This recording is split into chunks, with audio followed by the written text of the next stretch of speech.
আজি আমি সদৌ অসম আদিবাসী ছাত্ৰ সন্থা যোৰহাট জিলা সমিতিয়ে এইভাবে আমি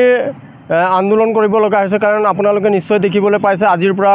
কেইদিনমান আগতে আসুৰ প্ৰাক্তন সাধাৰণ সম্পাদক ডাঙৰ দুখী কৰাৰ দৰে তেওঁবিলাকক তেওঁক হেণ্ডকাপ লগাই লৈ গৈছে আমি দেখিবলৈ পাইছোঁ আপোনালোকে নিউজ চেনেলত দেখিছে লগতে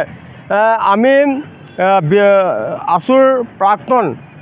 সাধাৰণ সম্পাদক শংকৰজ্যোতি বৰুৱাক বিনা শৰ্তত মুকলি কৰিবৰ বাবে আমি আদিবাসী ছাত্ৰ সন্থাই দাবী জনাইছোঁ লগতে তনু চাহি যিজন মহিলা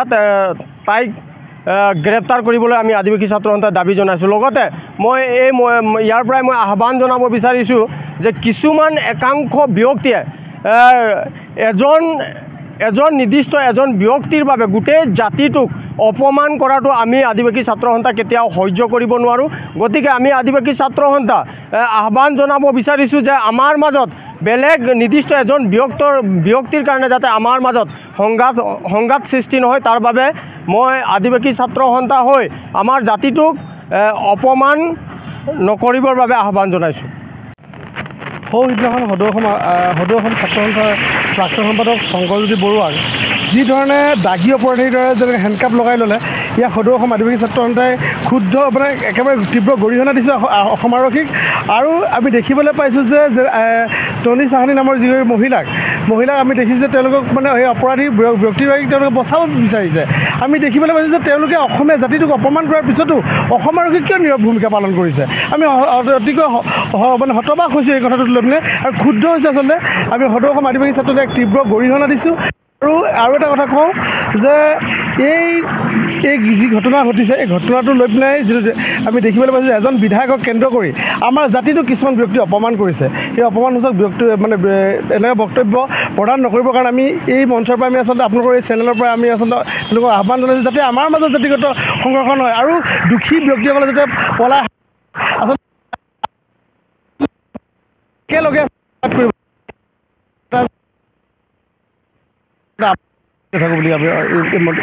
জনাইছোঁ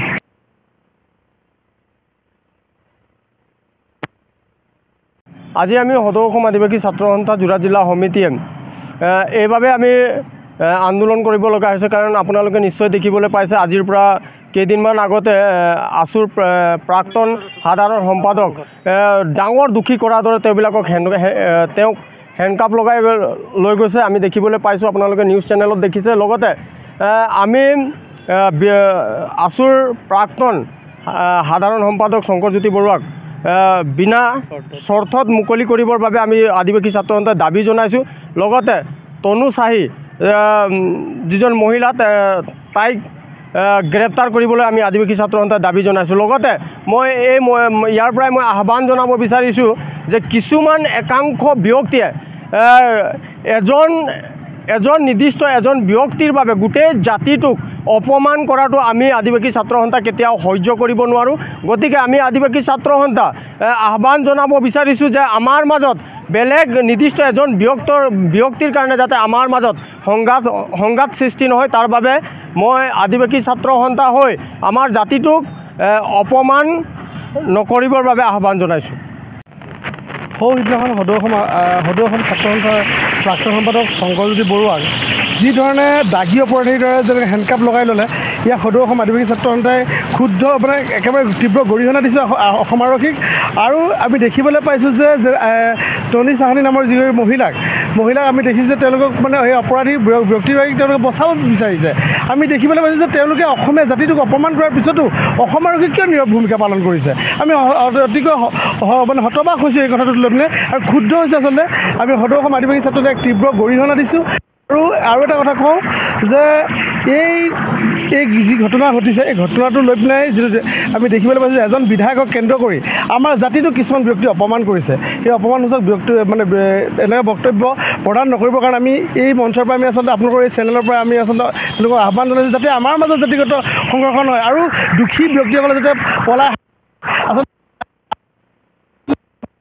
একেলগে থাকোঁ বুলি আমি জনাইছোঁ